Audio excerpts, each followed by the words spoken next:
আপনি কি সফলতার স্বপ্ন দেখেন কিন্তু পথ খুঁজে পাচ্ছেন না? মনে হচ্ছে ভাগ্য আপনার সঙ্গ দেয় না? তাহলে এই কথাগুলো মনোযোগ দিয়ে শুনুন। ১. কল্পনা করুন, আজ থেকে ৫ বছর পর আপনি কোথায়, কি করছেন, কি হতে চান। আপনার বর্তমান অভ্যেসই তার উত্তর। আপনি কি পড়ছেন, কার সাথে মেলামেশা করছেন, সবই গুরুত্বপূর্ণ। ২. কিন্তু শুধু অনুপ্রেরণায় কিছু হয় না।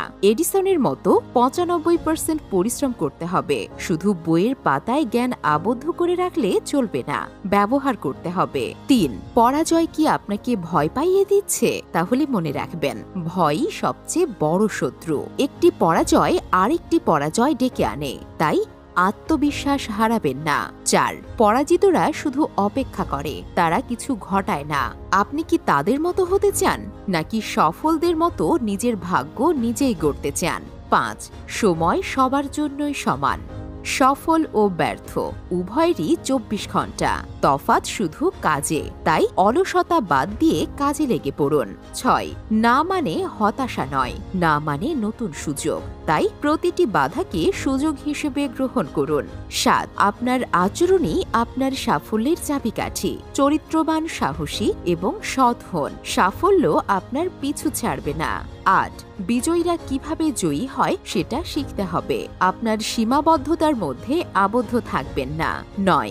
বর্তমান অভ্যেস বদলালে পরিণামও বদলাবে, তাই পুরনো অভ্যেস ছেড়ে নতুন কিছু করার চেষ্টা করুন। ১০. সফল সম্পর্ক তৈরি করতে প্রচেষ্টা ও সময় লাগে, এটা কোনো রাতারাতি ঘটনা নয়। ১১. আপনার ইচ্ছাশক্তি আপনার ভাগ্যের নিয়ন্ত্রণ। ১২.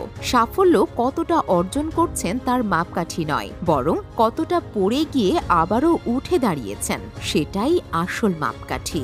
১৩. প্রথম ধারণা খুবই গুরুত্বপূর্ণ, কারণ কোনো কথা বলার আগেই মাত্র কয়েক সেকেন্ডই তার সম্পর্কে একটা ধারণা হয়ে যায়। ১৪. বহির্জগতের সাফল্য আচরণের ওপর নির্ভর করে। যদি আপনি নিজেকে চরিত্রবান, সাহসী এবং সৎ বলে বিশ্বাস করেন, তাহলে এগুলো আপনার আচরণে প্রতিফলিত হবে। ১৫. বিজয়ী হতে হলে কি কি করতে হবে? বিজয়ীরা সেটার উপরই গুরুত্ব দেয়, আর বিজিতরা যা যা পারে সেটার উপর গুরুত্ব দেয়। এই ১৫টি সূত্রের ব্যবহারিক প্রয়োগ কিভাবে করবেন আর কিভাবে আপনার জীবন আরো সুন্দর হবে, এগুলো জানতে আমাদের সঙ্গেই থাকুন।